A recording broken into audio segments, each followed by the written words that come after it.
Welcome to SYNTHWAVE Sit Downs. I'm your host, Droid Bishop, and in this episode, I welcome the legend, Miami Nights 1984. An OG in the scene, we talk about his early influences, how he came to find this sound and start the label Rosso Corsa with Laserhawk. We also talk about his collaboration with Gotye, his licensing of his music in film and television, and we get to the bottom of where the term synthwave came from. Let's roll. Here we go.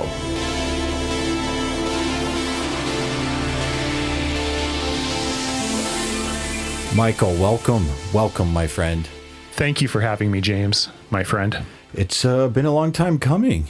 This is our first actual chat over a call. We've been in contact over the years, but it's good to hear your voice finally. Right back at you. I'm stoked to be doing this with you. Well, thanks for being here, and I wanted to just start off by knowing about your really early musical influences, and you know what that was like in your family, if they brought anything to the party, and just tell me about that. Yeah, definitely. I mean, it was. I'd say both my parents had an influence on me. My mom was like doing the hippie spiritual stuff through, the 80s and 90s. And through that got me into a lot of, what's the name of the genre of like that stuff? They'd listen to it and they thought it could heal you and stuff. Oh, like it was New Age? New Age. Yeah, she was big on the New Age. I love New Age too, man. I do too.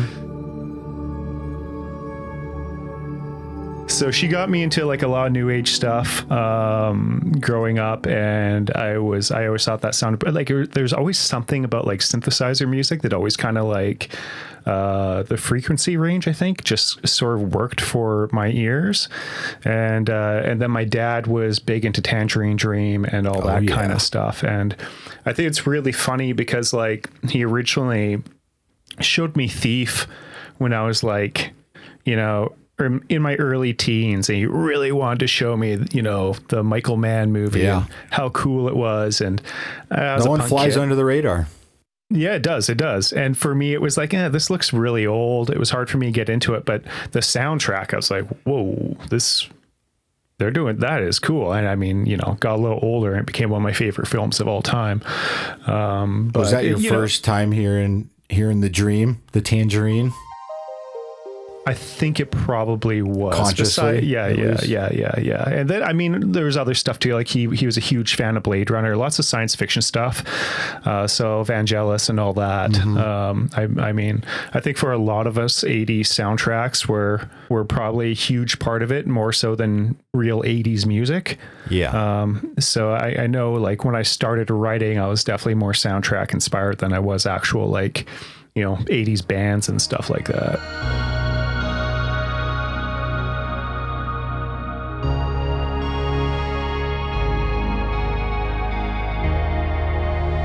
What were you doing before you applied all this with synthwave? Like in your teens, early years, were you in bands? How did you kind of cut your teeth on making music, creating it, or being a part of that world? I mean, I was a kid in the 90s, so had an electric guitar and learned some power chords. The classic grunge tale. Totally.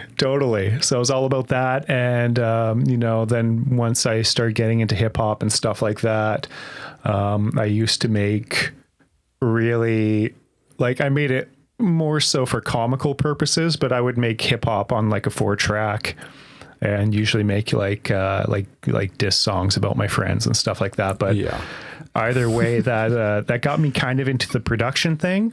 As funny as it was, like I just had like a Casio Ratman, and I'd be making like just the worst scuffed kind of Tupac inspired sounding stuff.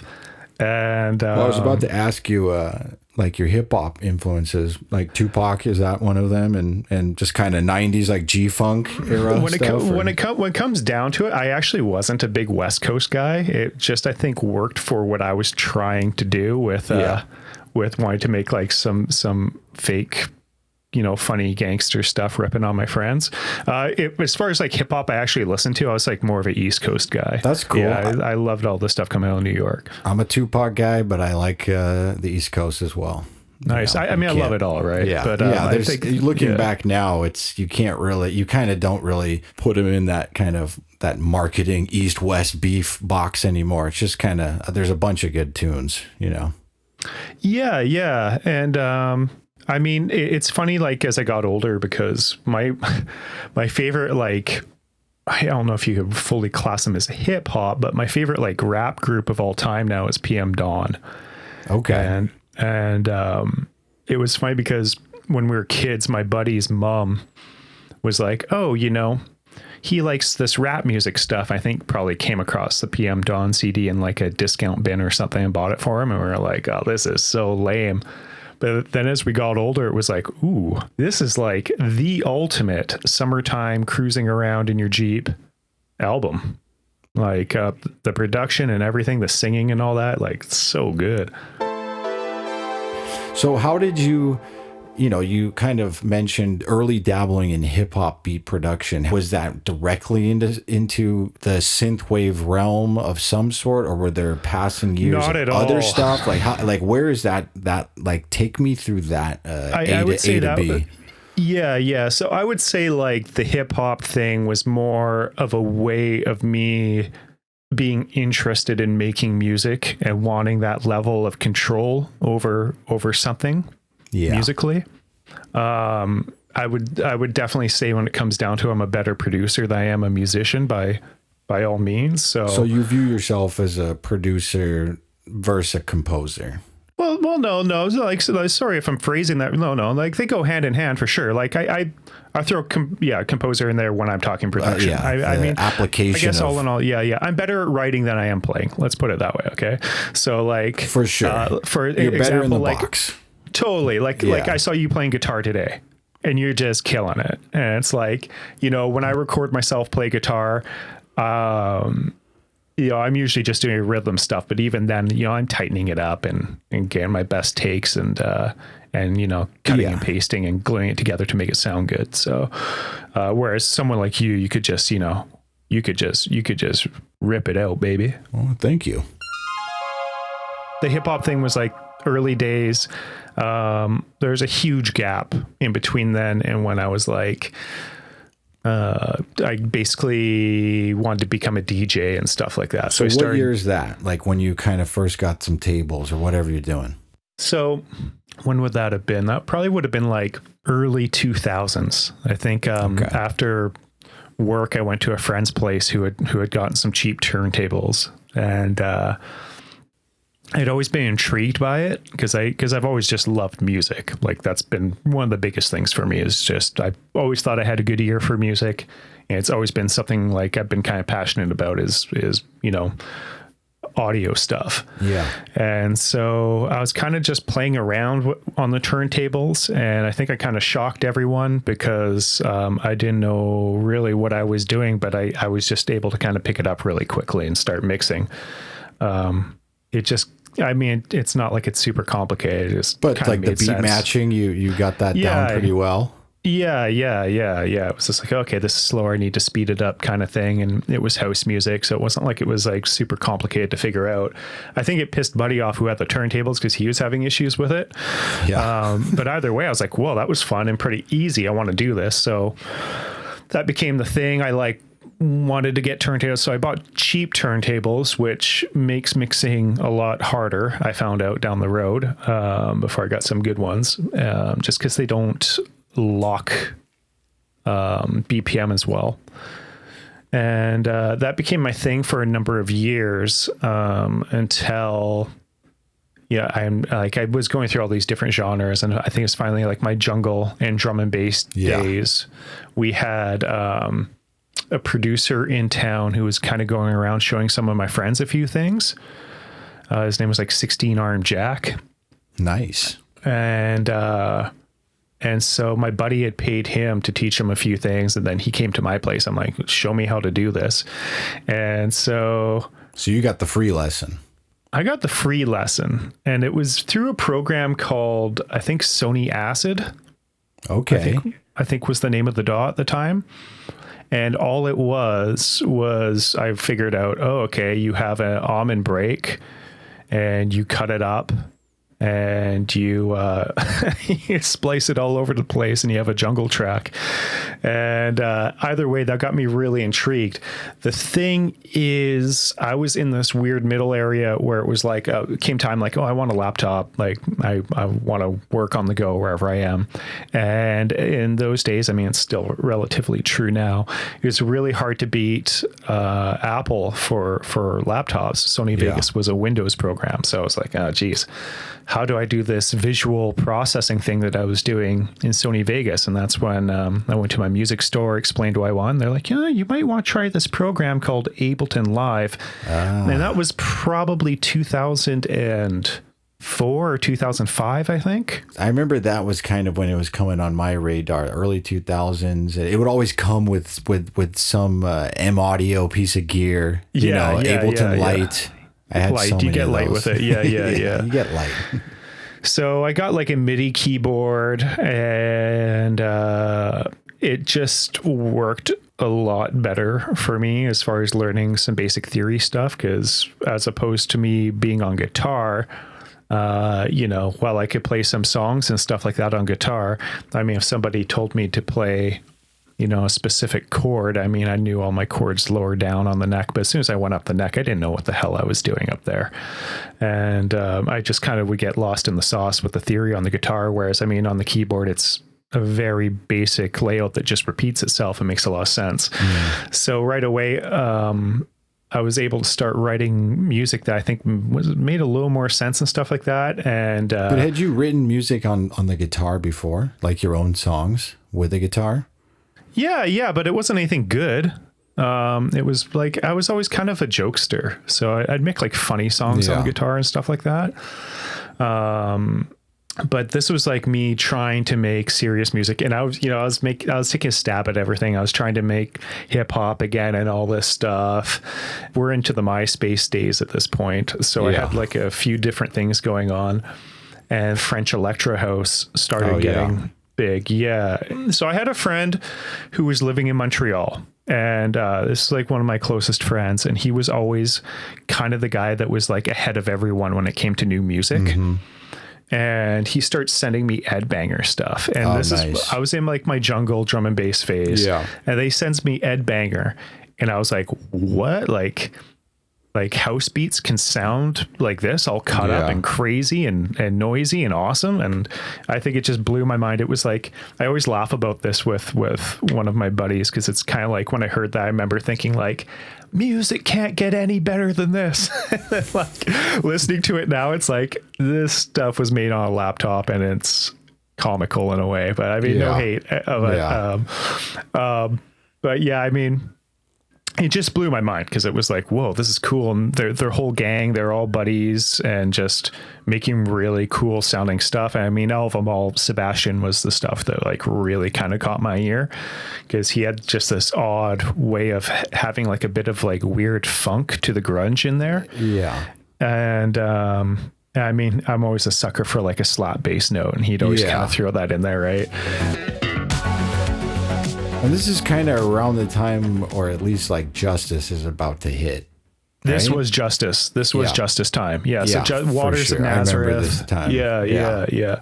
And where I'm from, nobody knew about it yet. Yeah. In Montreal, it was popping off, and I mean, people in the clubs were having iPod battles and stuff like that. I don't know. Yeah.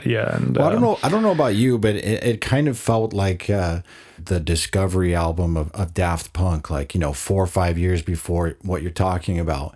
And then this kind of moment was hitting, and you felt like, all right, someone's kind of picking this up and taking it harder and further with that kind of French touch, the cut up vibes that you're talking about. 100%. It was definitely the evolution of French touch. Yeah. It was exciting.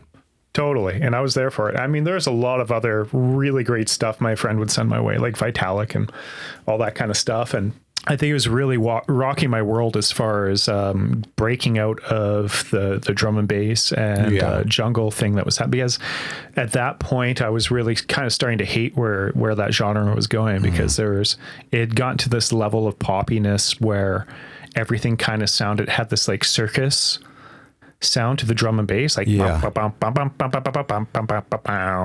this really comical sounding, and I was March of the Penguins. I was not into it.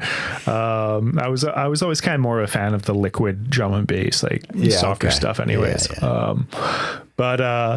So I hear all this, it's got me going, and I'm like, I want to try making that kind of stuff. So I started making really bad electro house stuff, and that went up into about, I guess, 2000. So 2007 is when I was really trying to take it to the next level, and I was starting to hear more stuff on MySpace. What were they called? The 12s? Yeah. I think. Yeah. And stuff like that. And it was like, I'm like, oh, whoa, this is that electro house stuff, except they're doing it live. This is so cool. And I mean, MySpace was great because it was like, I really feel like it was the coolest platform for music, because you were able to express yourself a lot better on there as far as customizing your page. You could have the flashy little GIF and stuff like that. And then it was all about surfing people's top 10 friends. And if you had flash appeal to your aesthetic, it's like you could just draw people in.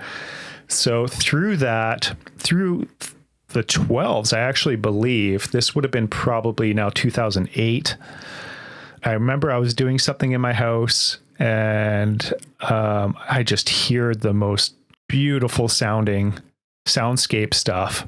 And it's just so much atmosphere to it, and it had like a kick drum going and stuff like that, and this arpeggiated synth. And I'm like, what is that? I rushed to my computer, and it was the Valerie Collective. Yes. And right away, I'm like, this is what I want to do. This is incredible. It sounds approachable, and it's different compared to what everyone else is doing. And it speaks to my childhood, and I loved everything about it. I just wanted to soak up as much of it as I could. So I start going through their friends and stuff like that. And who's on it at that point? Is College there at this point? It would have been like College and the Outrunners. For sure. Maith Elvin. Lost Years? Yeah. Were they part of that? Or no? Lost Years. No, Lost Years is part of Rosso. He came in down the road. Okay. Yeah. We'll get to that. Yeah. So, and then there's that British guy who was, I'm trying to remember what his name was, but he made very like, it's very boy? digital sounding. No. Russ Chimes. Russ Chimes, man. I haven't heard that name in a while. And of course, Anorak and stuff like that. And, Anorak. Yeah. It's wild to think how long we've been around. yeah, totally, man. Hey, everybody. If you're enjoying these chats so far, hit that subscribe button so we can keep this thing going and get the artists you want to hear about to come on this show. I appreciate your support. Okay, so you're going through the collective at this point. Yeah, and through them, I find this artist called Sakura Nights. Okay. And then through him, there was all these other projects that wound up being him. But he was running these synthwave It wasn't synthwave back then, though. There was like no real name for it. But he had these compilations of all this stuff called Masters of the Universe, which he eventually had issues with Hasbro with. For sure. But I just remember I'm like, okay, I'm deleting it. Like I called myself ActRaiser. And I remember that. I remember. Yeah. So I deleted all of my like bad electro stuff, took on the Countach aesthetic, and I made one song called Kill Switch and put it up. And overnight, it was just like, boom.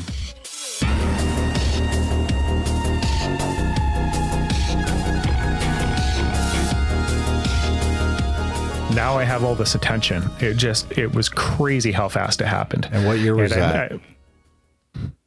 That was probably 2008, I think. Okay. Yeah. And I had this flashy GIF I made of like a Countach and lightning striking and stuff.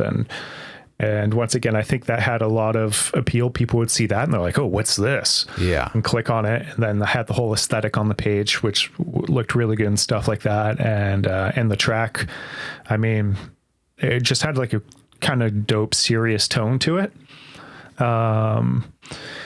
So after that, I made Thief, and that's when I got a bit of love from Power Glove and stuff like that.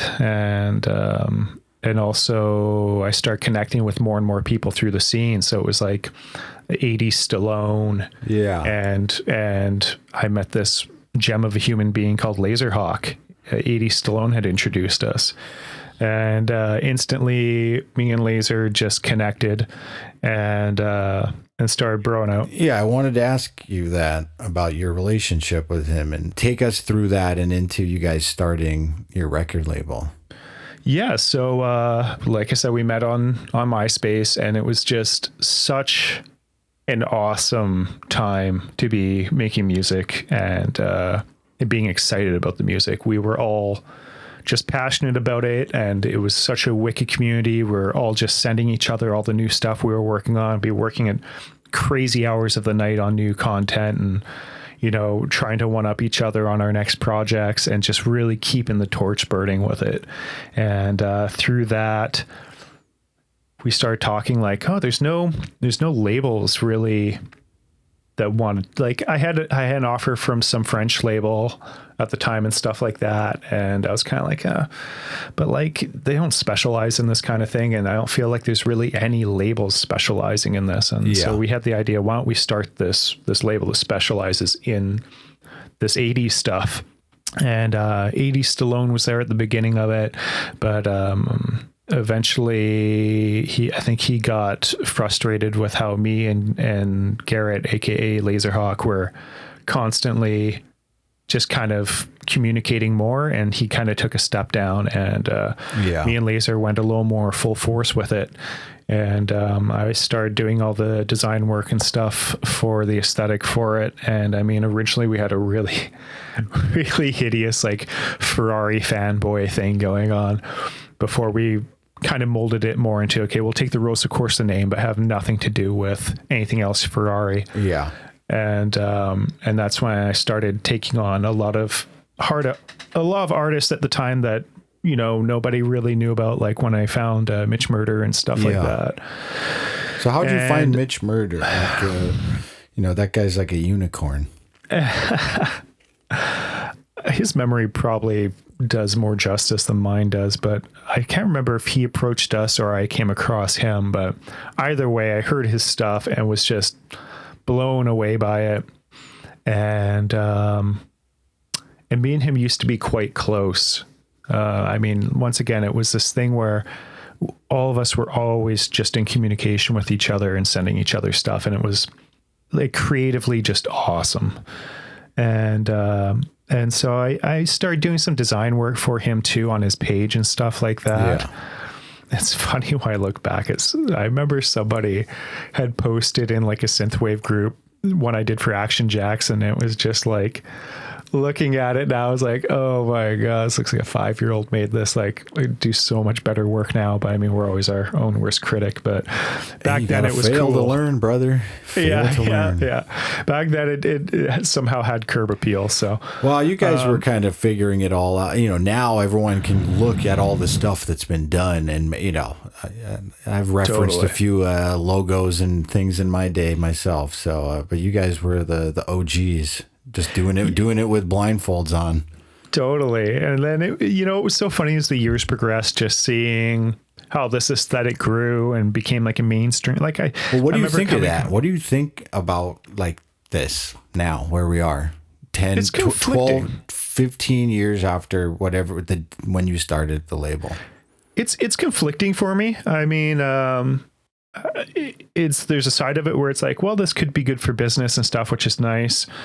At the same time, there is like this odd bit of spite in certain things for me, where it's kind of like, I'll hear people like, it's funny when I hear like Outrun or something like that being referenced, and it's like somebody calling it Outrun, and it's like, If only you knew that was what it was called. It was literally me and Palm Highway Chase that coined that term. We were the ones that gave it that name, Outrun Music. Well, that's good to, we can lock that info up here. And yeah. I kind of got into it when synthwave wasn't the like hard, this is the name of this genre. Mm-hmm.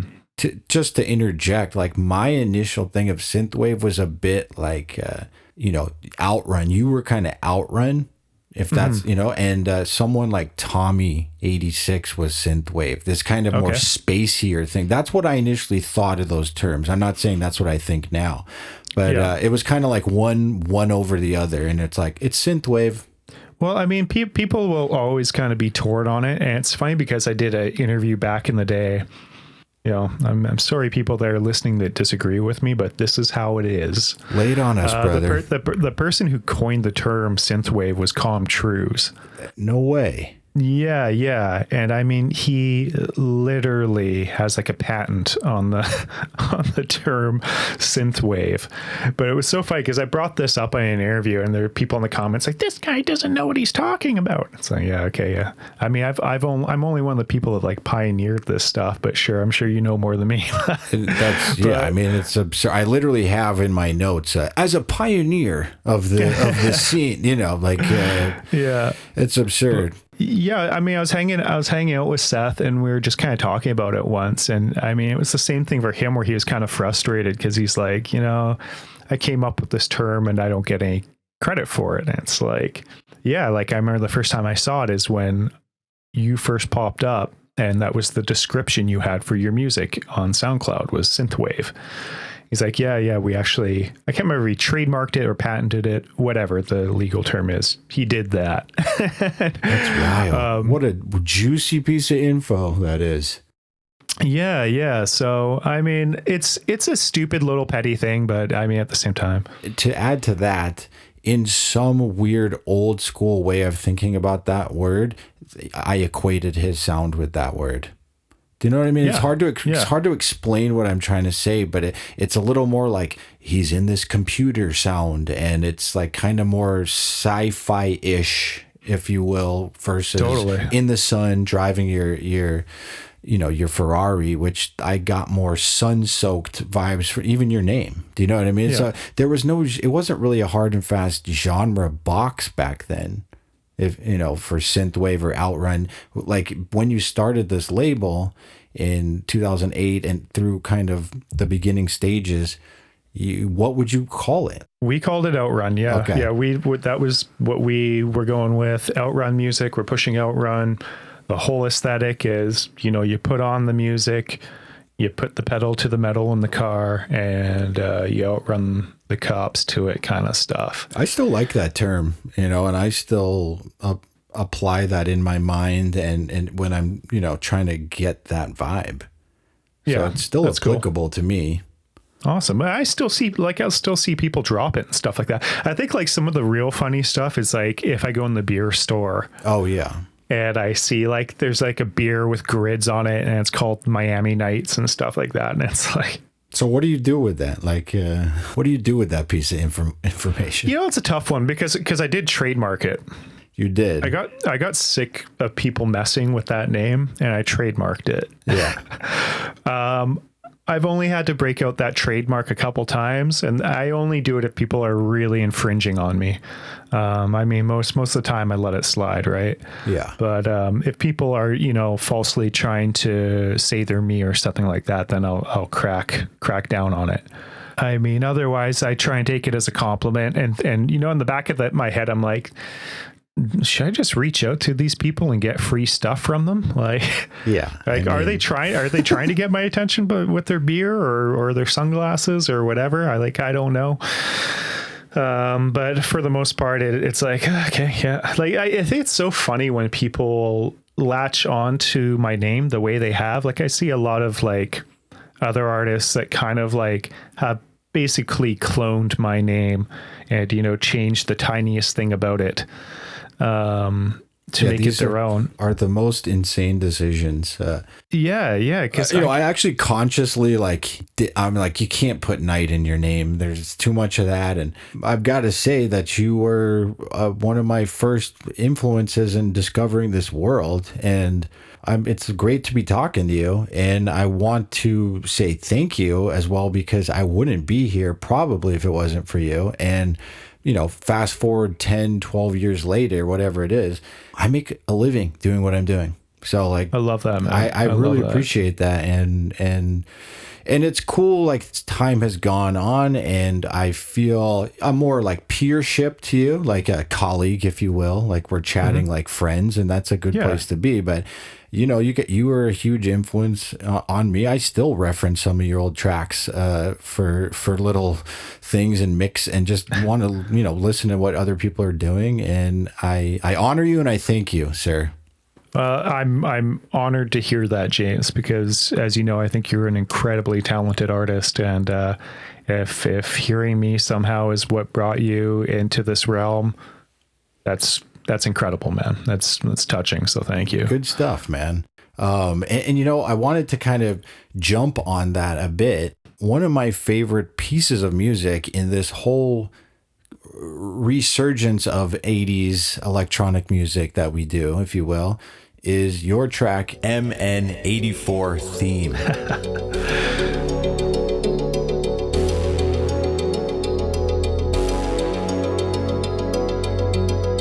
It never gets old. I listen to it all the time. I reference it, and I've attempted my own versions of these things.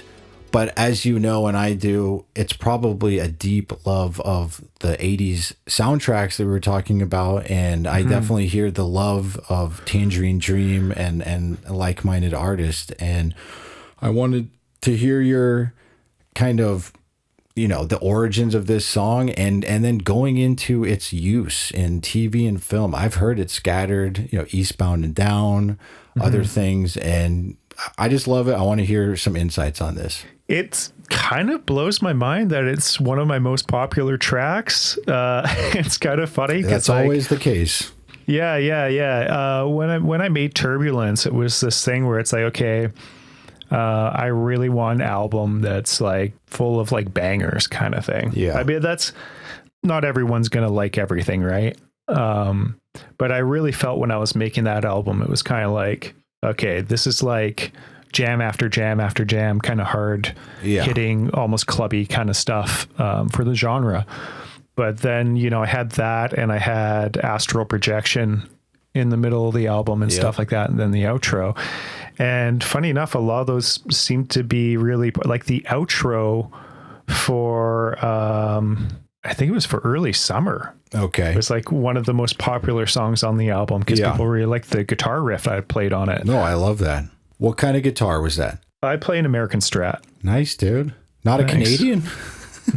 Not a Canadian. Although for that though, I wasn't playing the American Strat. I was playing my Flying V. Oh, nice. Yeah. Well, I like your guitar work in the mix. It just it never takes up so much space in a bad way. So thanks, man. I mean, it's one of those things where I think guitar is one of those things where it can be tricky. I mean, mixing in general in this genre, I think for a lot of people, it can be tricky sometimes, because I know I would guess a lot of people are like me, where mid-range frequencies kind of talk to my ears the best. And so I always want everything to be in the mids and lows. And guitar is one of those things where it's like, if you're not being a surgeon with it, it's just going to eat your entire mix up. Yeah. Especially if you, the focus point, what is that? Because the keys and synths and like piano and like guitars, they just eat at the same table. You know what I mean? So exactly. It's really... Sometimes I'm like, all right, is the guitar the thing here? And you just kind of pick and choose, because it can get real muddy right there if you're not careful. It definitely can, especially if you're going hard on the distortion, right? Like, Yeah. So, I mean, on Sentimental, I tried to keep a lot of it mostly pretty clean for the guitar tones I was doing in there. It's not like there's a ton of guitar work in there, but I mean, for the stuff I did add in there, I was mostly going for more of a clean chorusy kind of sound than what I did on like Early Summer, which was, pretty distorted, like, I don't know if I'd quite call it headbangery, but like, kind of hair metalish, it's a little more rocky. Yeah, for sure. So yeah, I mean, mixing and stuff like that is really some of the most fun I have with making music. It's like always fun learning more and trying to get it sounding as good as you can. And we're on this now, so I'm gonna force a jump back to the M84 theme, but we're talking about mixing. Right. We're talking about mixing right now because you're on that. Were you a newbie totally going into synthwave in mixing, or did you kind of get your feet wet with your drum and bass and earlier electronic stuff? How did you improve your your engineering and mixing skills? Definitely friendships with like Laserhawk and Mitch Murder. Would you send things around and be like, "What do you think of this?" And I don't know. How did you do it? Definitely, yeah, for sure. Like we were always bouncing stuff off each other, and I mean, Mitch had it easy because he could just send us stuff, and we drool and wonder how he did it. But I think with my those stuff, Nordic fellas. Yeah. I think with my stuff is a lot easier to kind of critique and be like, maybe you should do this or that with the mix. And Mitch was always one of the guys who taught me, instead of, going for the volume knob to turn things up, try turning things down and try shaving stuff off. And I mean, what I usually tell people now that have questions about mixing and mastering and stuff like that, is, I usually try and just describe it like you're moving and you have one box to fill everything in with for your move. And, sometimes you got to shave stuff off here and there that you don't really need to make it fit in the box. That's true. And what's important in the box, right? Yeah. And the box metaphor can go a long way in when you're talking mixing and mastering, because, well, how big is that box? And sometimes you got to squish the box down and compress it a little, Sometimes you use every inch, every centimeter. Totally. Adding on that a little bit, I think one of the the coolest features in mixing and production in synthwave, it has to be filtering and like low pass filters and build ups, and that was a huge thing for me coming into this world and noticing that on your stuff and especially Mitch's stuff. Where did you learn that? From Mitch, or how did you just take that from your earlier days, and how did that, where did that come from? The funny thing, it's a blend, right? It's like the EDM blend into it this. Is. That's the through line for me. That's what I was gonna say. Yeah, the funny thing about that would probably be more of a trance. Yeah, exactly. Because I was super into like ATB and some whatever, Mortal Kombat soundtrack, hackers type stuff, but hackers, you know what I mean? Yeah. It's a Hack the Planet, bro. Hack the Planet. That's one of the best movies. It is. Hack the Planet. So just lead me through that, because it's just a wondrous production tool and tip trick. Yeah. So I think for me, there definitely were other artists doing it before me. The Outrunners are one of the main ones I think of. But for me, filters in general have always been, that filtered down sound has always been the thing about electronic music that's always kind of resonated with me.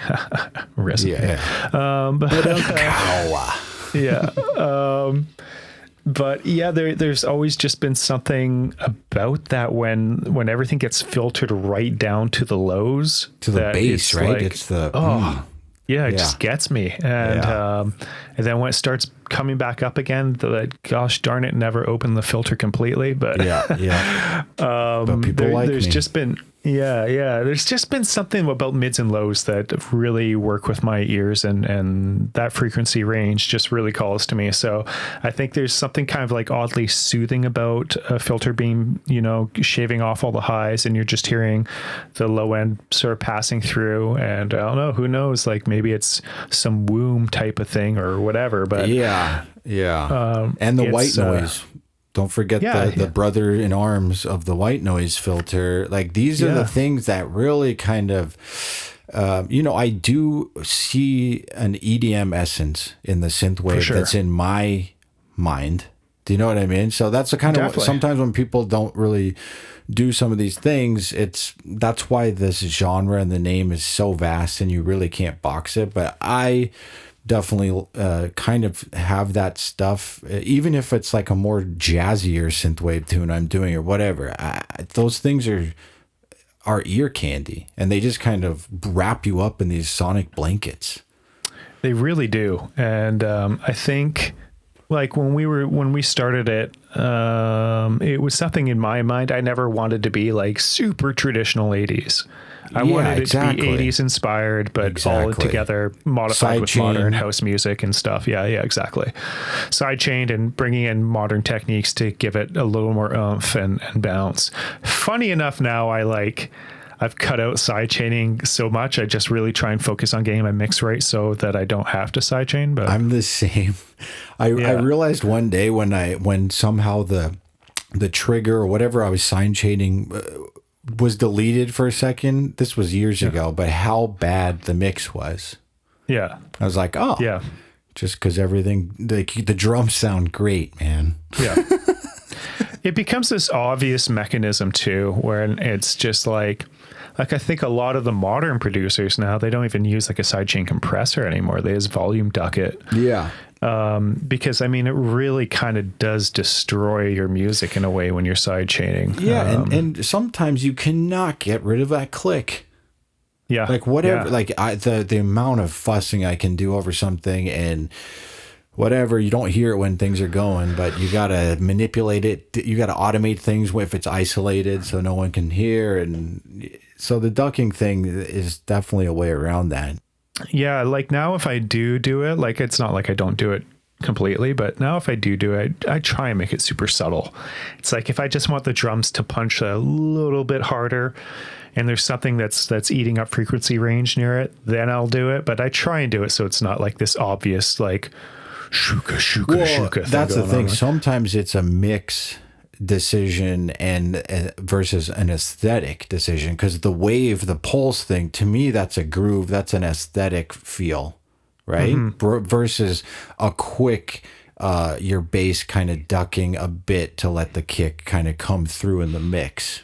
You know, it's not a pulsing bass, just kind of, and I apply that in other genres too. It works great. Yeah. But yeah, like you, I was chained to the side chain, and everything had to. I don't know, everything had a compressor on it. I don't know what the hell I was doing. I mean, I'm still definitely guilty of throwing a compressor on almost everything, but not side chaining it. Let me go back before I forget, because I'm really the theme and how that came about from your Tangerine influence and why it's been so adored and picked up by licensing. Tell me how those opportunities came about. Well, let's face it. I mean, Tangerine Dream were like the kings of soundtrack work in the 80s. And while I didn't probably even realize I was doing it, like, I don't think when I wrote that at the time, I was like, oh, this has to be a Tangerine Dream knockoff. Yeah. But I mean, I wrote it, and Mitch has always been the one who's pretty good at calling where my subconscious is pulling things from, because he was just like, this is love on a real train. It's got its own vibe though. It does. But clearly there was like some inspiration, I think, that probably I was like maybe pulling from for that. I know a lot of the times with like a lot of the writing on that album in general, I would be trying to, I'd probably do a power chord with my left hand for the lows and, arpeggiation up in mids and highs. So, I mean, that right there is essentially a Tangerine Dream track, just writing like that. So, well, your bass bombs in that too, I've ripped off many times. So thank you. Awesome. Yeah, I mean, it's powerful when you do it, right? It sounds awesome. Yeah. You blast it in there with big and I mean, that's the one time I'll say maybe have that filter open a little bit for that. Yeah. But I mean, it sounds good only partially open too. It's just the dual note bass just kind of really hits in a nice range. So I think as far as you're asking about sync work and stuff like that goes. Like when did you notice at least like, hey, people are liking this minute plus song? Like, when did that start to shift and then into it being kind of placed in certain things? It's a tough one because a lot of the syncing didn't happen until a little bit after that album had come out. So I knew the MN84 theme was popular from indie things that had wanted to use it and stuff like that. Yeah. And I knew why. I mean, it's obvious. It's like, okay, you're getting a Tangerine Dream feel without having to ask Tangerine Dream if you can use it, kind of thing, right? So I think it just made sense approaching an indie artist for that.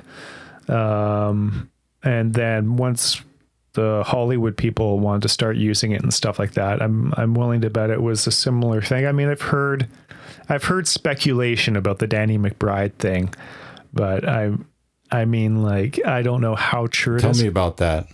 Yeah. Somebody I know who knows some people was like, oh, Danny McBride is a fan. And he's probably the reason, because in other Danny McBride stuff, they've also called for synthwave. Yeah. Yeah. So, I mean, there could be some truth to it. I don't know. Because I remember when, I can vividly remember that time when you had posted like, hey, my song's going to be on Eastbound and Down this Sunday. Like, I can remember that post. Yeah. So was that the first time it was used? In something serious, I would say yes. In something serious. Yeah. Before that, I think it was used in some indie stuff. Like so YouTube, serious like meaning bigger YouTube like stuff. On TV. Like HBO. Yeah, HBO. Yeah. Did you notice traction after that, or what was it like after that show aired? It was a tough time because a lot of stuff was popping off for me in those days. It was like, those days were pretty exciting because it was always like, I mean, every other month there was something cool, big and new happening. So lost in the shuffle of experiences. Totally. And so it was just another thing. Right then. Yeah. And I don't want that to sound like cocky or anything, but it doesn't. At least for me, this is what I want to know about, and know what that time was like for you, because as we've established, and what I think personally is, you're a pioneer in this scene that we're in, and you're one of the big boys, and this is interesting insights to me. So please. Well, thanks. Yeah, I mean, those days were really, like I keep saying, they're pretty. It was a magical time for creativity, and the market for the genre hadn't been like oversaturated. It was still new and exciting, and I think a lot of the other arts that were inspired by it, whether it be like TV or film, were super excited about it too, and. I mean, for Turbulence, like I wrote most of that while I was laid off from work and flat broke, and the thing that motivated me was somebody had made this Miami Nights fan page on Facebook, and I went on there and just saw all these people like celebrating my music and stoked on it and stuff, and it was like, whoa, this is crazy. I had no idea, because I was still, MySpace was phasing out. Facebook was the next kind of big thing. And I hadn't caught on to that yet. And so I approached the admin and was like, hey, I'm actually him. Like, can I take this over? And such a sweet guy. His name was Paul. And he handed the keys over. And after that, it was like, okay, like I want to really reward these guys, because I wrote Ocean Drive and put it up, and people just went nuts.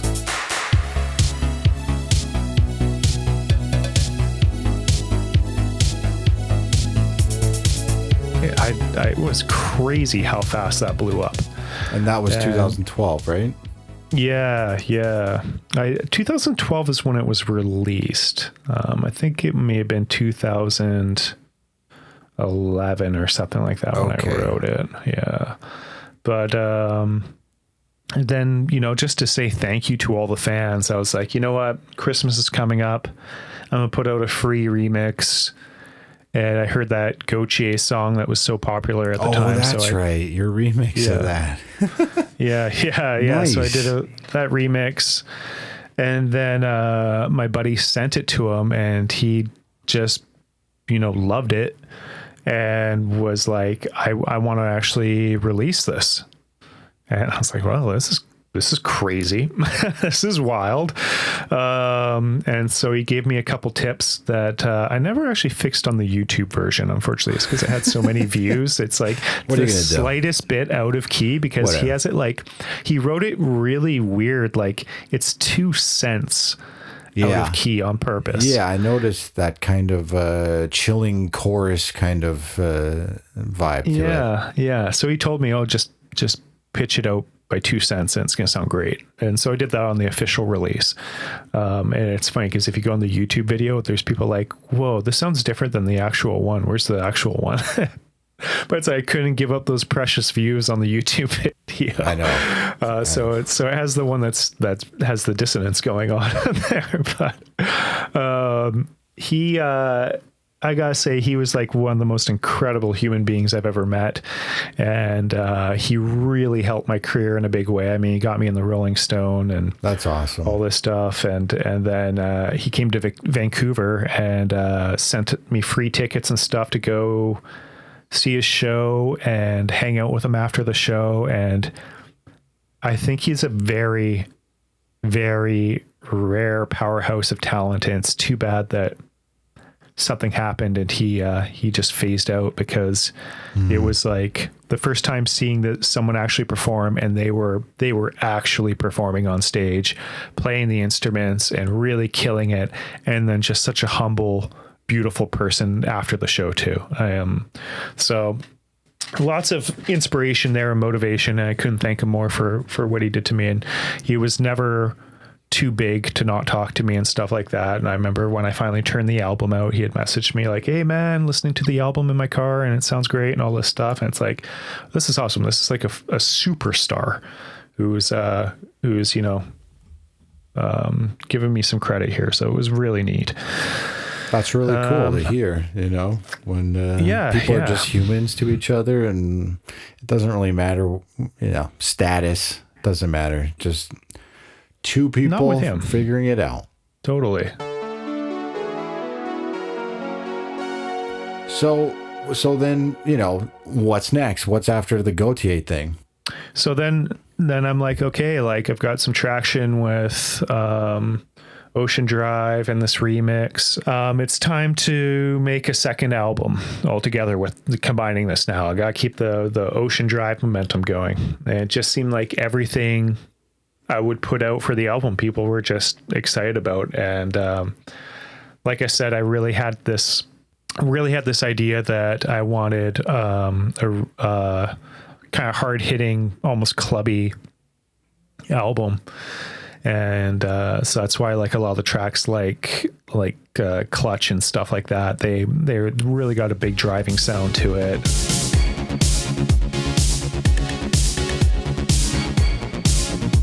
That's what I love about it. Pounding low end. Clutch. Thanks, yeah. Exactly. I referenced that in, some mixed stuff, and it's got that, like we said, that club, that dance heart to it. It has a modern touch to it. Yeah, totally. And I was really happy with it all. It's funny because like after that, I think like well, like 98%, maybe even 99% of the comments I would see were all super positive. It would be like the 1% of the like haters in the scene or bad feedback I'd come across that I would really kind of dwell on. Yeah. And I think there was a lot of people that were kind of like frustrated that I was seeing the level of success that I was for my stuff when there was people, like Mitch writing incredibly complicated stuff. I see what you're saying. I see what you're alluding to with some of these comments. Yeah. So I think after that, I got like, after I turned out Turbulence and it really just took off. I had a lull in putting music out after that, because there was just like so much anticipation on what I was going to do next, and I started to get imposter syndrome, and actually had a bit of a toxic mindset for a bit where I was actually afraid of my fan base. Why? And like just if you want to explain further on that. I have an incredible fan base. Like I'm just going to say I have the best fans. They're loving and supportive and all this stuff, but in my head, I didn't want to let them down. And I didn't want to turn something out. And I mean, it was just such a silly way of thinking, because I put out Accelerated and everyone lost their shit. And it became like, for the longest time, I'm going to say probably the biggest track in synthwave. Yeah.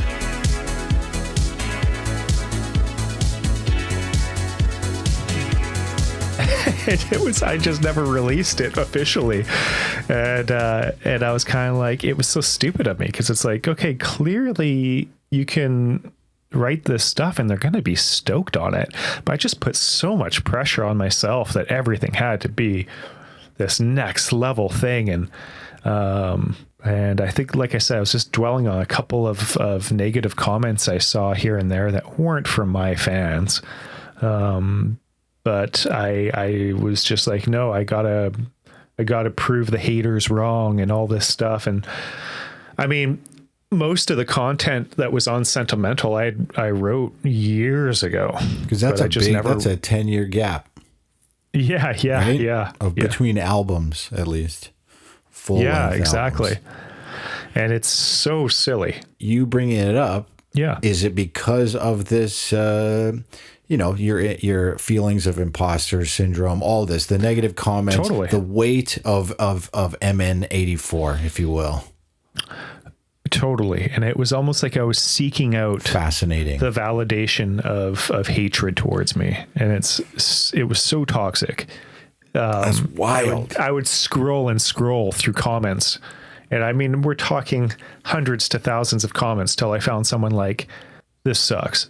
And I'd be like, I knew it. I knew it. You would seek out. Yeah, I'd seek it out. And it's like a lot of people I'd meet in the scene, there's people who'd always like, approach me and they'd want to, kiss ass, but I'd always kind of be like, who knows? Don't take that wrong. Maybe they weren't kissing ass, but they seemed like they were trying to like, maybe, befriend me to kind of, get their own thing going or whatever. You probably have no idea. You're kind of in your head, like, are they here because they want to be my friend? Are they here because they want something from me? I have a record label, all these things going on. Totally, yeah. And most of all, I would think they probably secretly hate my shit. Yeah. And I mean, it was just, I was in a bad space mentally. Dark place, my friend. Dark place. I was smoking a lot of weed too, which honestly just didn't help. No, I never, you go, God forbid you just smoked a doobie and then see that comment and that's going to send you into a tailspin right as you're peaking. Yeah. And I blew a lot of awesome opportunities because of it. I had a lot of awesome stuff at my doorstep just being given to me. Anything you want to share? I mean, I'd rather not talk that's all about good. that specifically. No Let's problem. just say there's a lot of awesome artists that I had, like heroes even, that I had the chance to work with, companies and stuff like that. And I mean, I just shit the bed on it out of like depression and being fear. fear and being in my own head and smoking way too much weed. I mean, I let my health go because of it. And well, you look good, man. I saw you over the call, and I thought to myself, this guy looks great right now, you know? Oh, thanks. Yeah, I'm in my glow up phase. No, you're looking good, man. No, it was funny. Like for COVID, a lot of people complain about COVID and stuff like that, but it was honestly kind of the best thing. It was the best thing that ever happened to me. It was like, okay, now I have an excuse because like I'm a social guy in my real life. Like offline, I like hanging out with my friends, and part of that usually is let's eat some really bad food and stuff like that. And some really good food, you mean? Yeah. And when I was smoking weed, I ate way too much of it, and I was looking bad. I mean, I don't want to like body shame or anything like that, but it's like for me you can personally, shame your own body. I was okay, cool. I mean, I wasn't happy with where I was at physically. And I remember like I had body dysmorphia too. So I'd look in the mirror and I had no idea. I'd look in the mirror and be like, yeah, I think I'm looking pretty good. Then go see the doctor. And I remember finally the doctor was like, look, man, your cholesterol's high. You're overweight. You're on the line of being considered obese. You have got to make some serious changes. It's like that. Huh? You're like, I'm looking good, man. Yeah, man, what? And so COVID hits, and finally I'm like, okay, well, here's the excuse not to go out and eat food with friends. I can't see anyone except for my wife. I'm going to take this fitness thing to the next level because I had always worked out. I'd always lifted weights and stuff like that. Yeah. But I never had my diet in check, which was like always the most important thing. So, I mean, at that point, I was on a mission to cut the weight as fast as possible. And I mean, I dropped it all within a series of months. And is this before, this is before this is all part of the music. This is all part of the music tale. So this is before Sentimental. Okay. Yeah. So I get in good shape, and from there it gets me into like tri sports and stuff like that. And like once I got into like running and swimming and cycling, it just really took my fitness to the next level. And finally I was at the point where I'm like feeling really comfortable and mentally stable. And once I got COVID, I had already cut down smoking weed, but once I got COVID, it was kind of like, here's the final, nail in the coffin on this. I don't care about doing this anymore. So I just quit smoking weed altogether and mentally got myself into such a better place. And finally, instead of being afraid to go in the studio, decided it was time to revisit it. And went over all this music I had been sitting on over the years, and was just like, wanted to choke myself. I was like, dude,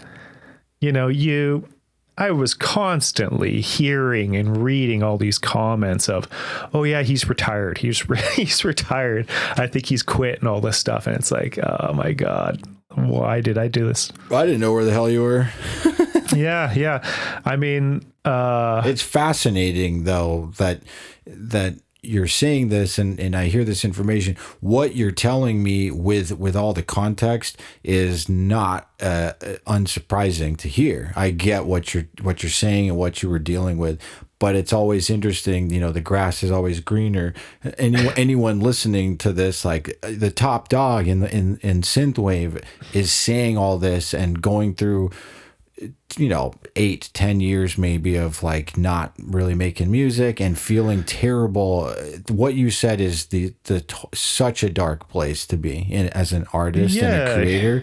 And I just think you saying that will let a bunch of people feel a bit better, kind of just because it's all a struggle. I could talk for hours to you about just my own personal struggles in that area. And I'm with you, man. So I think it's great that you're kind of letting this out too. Well, it's also, and if this does resonate with some people, like, just know, like, not alone with the mental health stuff, obviously, and having a toxic mindset is just, it's so crippling. And like, if you do need to talk to someone, just go do it, because it's mostly going to be in your head, the negativity and stuff like that. Absolutely. And I mean, like, once I got myself healthy, it was like just such a huge impact on the way I was thinking, and actually giving myself permission to love myself again and be like, yeah. Because that became a thing where I was like, you're not allowed to like your own music. It was like, I had all these dumb things going on in my head, and it was like, no, fuck that. Like your own work. That's why you were doing it in the first place.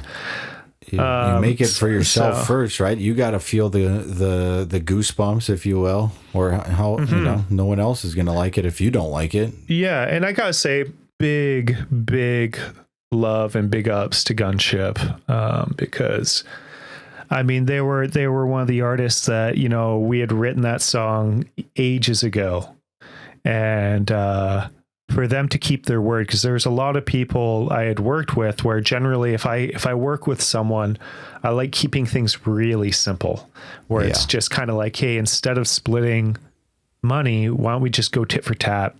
I help you out, you help me out. I scratch your back, you scratch mine. But you know, when it come time for people to pay up their end, a lot of times they would just drop the ball. And I'm not going to name names, but there was one that really kind of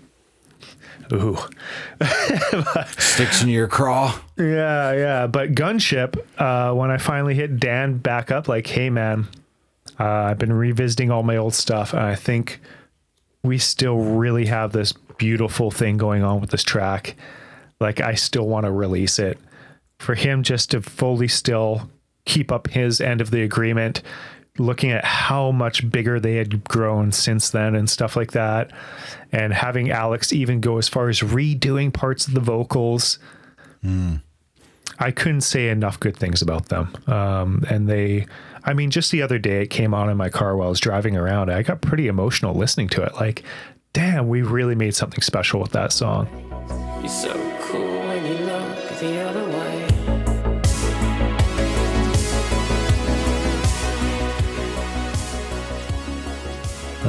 So yeah, that's really cool to hear.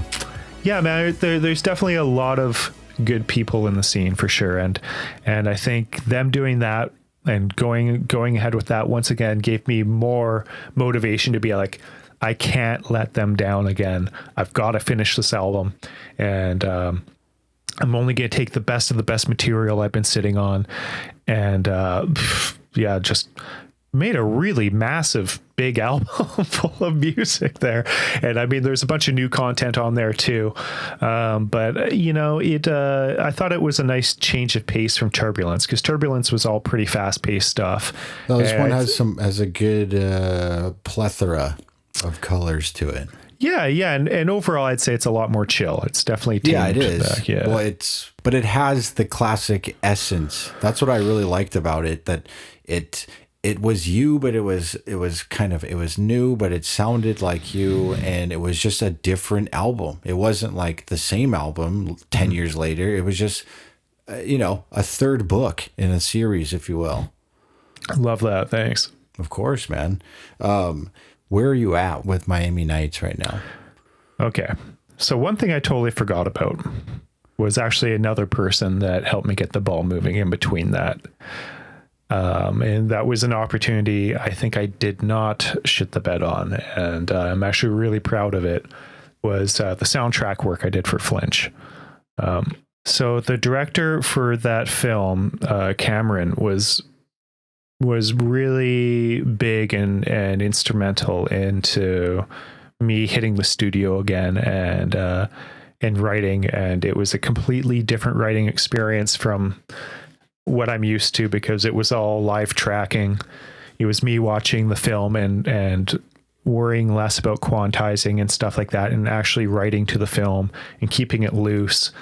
And once again, I mean, you can hear the obvious influences in there of Tangerine Dream and Vangelis. The Girl was in that vein.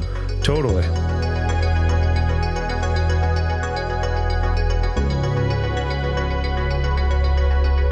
I love this soundtrack, by the way. That's why I'm glad you brought it up, because I was going to bring it up. I think it's great. That vibe is one of my favorite vibes to just put on. I listen to that kind of stuff in the shower, in the car, anything. I just want to kind of go into that space that you created. Yeah, for sure. Yeah, it was cool to see it get a life past that film too, because like 2 tracks off that soundtrack got put in the Michael Jordan movie Air, right? Air, I was in the theater and I was like, looked at my girlfriend and I was like, I know this cat, because I think I saw that you had posted something about that too. So that was from Flinch. Repurposed. Yeah, so it was kind of cool. Like, I was literally the only modern artist on that soundtrack, full of like all of our favorite 80s musicians. Yeah. It's kind of crazy. So yeah, I mean, that was really cool, and that was also pretty therapeutic for me, and stuff like that. I think, like, I was really hoping that was going to open the doors into doing that a little more often. More scoring. Yeah, and I mean, that's something where it's like, I kind of wish I had more knowledge in that field as to like, well, what do I do? Do I get an agent? Do I get a manager to make that happen more? Because it's like, I really have a ton of fun doing that kind of stuff. And it's like, what I want to do more, which is, you know, why I just released a fake soundtrack. So, of course, that makes sense, because I was going to ask what brought that about. To fully answer your question, collaborating.